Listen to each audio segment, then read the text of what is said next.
UAAP News and Changes. Kanino balik ang pressure? Coach Shaq, bagong coach ng UST.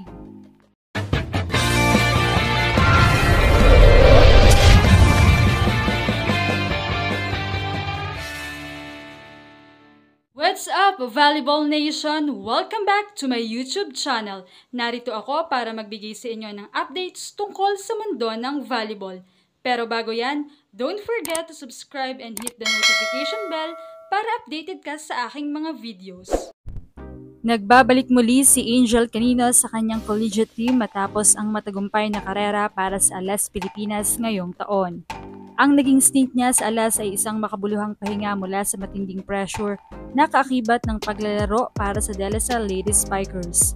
Doon sa Alas, hindi siya pangunahing inaasahan bilang leader, kundi isa sa mga bunso ng grupo na napapaligiran ng mga veteranang ate.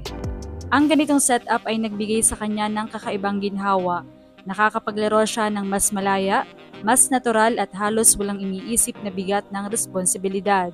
Sa ganitong kalagayan, lumalabas pa nga lalo ang kanyang likas na galing dahil puro laro at kasiyahan lang ang nakatuon sa kanya, hindi yung pressure ng pagiging mukha ng isang powerhouse team.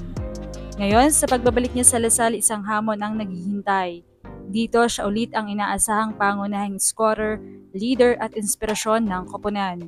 Kasama ng kanyang pangalan ay nakaangkla ang pag-asa ng community, fans at mismong coaching staff na patuloy niyang itinataas ang antas ng laro ng Lady Spikers. Natural lang na bumalik ang pressure, hindi lang dahil sa inaasahan siyang mag-deliver ng puntos, kundi dahil may simbolo na siya ng kumpiyansa at fighting spirit ng koponan. Gayunpaman, dito nagiging mahalaga ang kanyang karanasan sa Alas. Ang pagkakataong makalaro bilang bunso ay nagbigay sa kanya ng maturity at mas malinaw na pag-unawa kung paano maglaro ng walang iniindang pressure. Kung magagamit niya ang mindset na iyon sa UAAP Season 88, mas magiging balanse siya. Isang leader na kayang magdala ng team, pero hindi kinakain ng bigat ng expectations. Sa madaling salita, ang pressure ay nandyan, pero dala ni Angel ang bagong lakas ng loob at perspective na posibleng maging malaking puhunan para sa kanyang pagbabalik sa green and white. Samantala, pagdating naman sa mga coaches, heto nga at nababalita na ang pagpapalit kay Coach Sergio Veloso ng Ateneo dahil sa nasasayang lamang daw ang career ng mga bata kung patuloy na sasayangin at hindi maaayos ang sistema ng Team Ateneo. Kaya hindi matutunghayan natin ang kakayahan ni Coach Shaq de los Santos na pamunuan muli ang team ni Det Pipito sa USC Golden Tigers's. Si Coach Shaq de los Santos nga ay muling tinalaga bilang head coach ng UST Golden Tigers's, isang pagbabalik na puno ng simbolismo dahil siya ang huling naghatid ng UAAP title sa Espanya noong 2010. Kilala sa malawak na karanasan mula collegiate hanggang pro level at pati na rin sa national team. Dala niya ang kredibilidad at maturity na kailangan ng Tigers's sa pagharap sa Season 88, lalo na't UST ang host. Maganda rin ang timing dahil assistant coach na siya noong nakaraang season kaya pamilyar na sa mga players at sistema.